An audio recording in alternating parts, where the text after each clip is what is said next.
Sa mga balitang consumer at kalakalan naman, mas magaan na sa bulsa ang singil ng Meralco sa kuryente ngayong Hunyo. Base sa abiso ng Meralco, magpapatupad ito ng halos 2 piso kada kilowatt hour sa billing ngayong buwan. Ibig sabihin, halos 400 piso ang matitipid ng mga pamilyang kumukonsumo ng 200 kilowatt hour kada buwan. Tataas dapat ang rate ngayong buwan dahil sa manipis sa supply sa Luzon grid. Pero inutusan ng Energy Regulatory Commission o ERC ang mga distribution utilities na hatiin at singilin ang generation charges sa loob ng 4 na buwan, simula po yan ngayong Hunyo. Samantala, pumalag naman ang Labor Department ang pagsama sa Pilipinas sa listahan ng mga bansang may pinakamalalang kondisyon para sa mga manggagawa. Sabi ni Labor Secretary Benvenido Laguesma, hindi makatarungan ang score na binigay ng International Trade Union Confederation sa pag-aaral nito.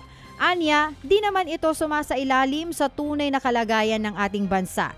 Sa ilalim din kasi ng pag-aaral, naiulat na mahina ang akses ng mga manggagawa sa kanilang mga karapatan.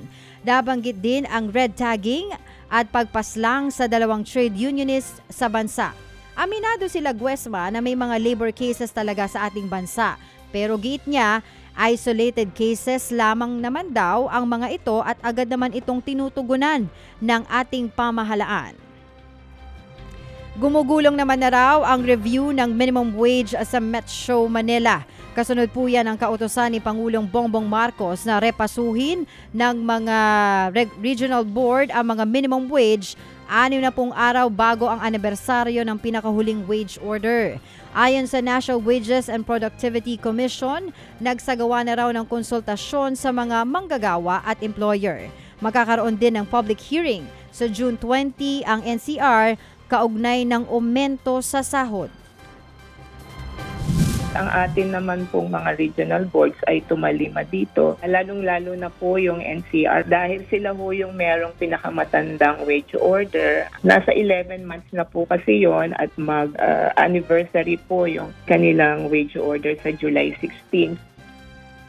Yan po ang tinig ni Criselda C., ang Executive Director ng National Wages and Productivity Commission. Ted Filon at DJ Chacha ngayon nasa Radyo 5 92.3 News FM Monday to Friday 6 to 10 a.m.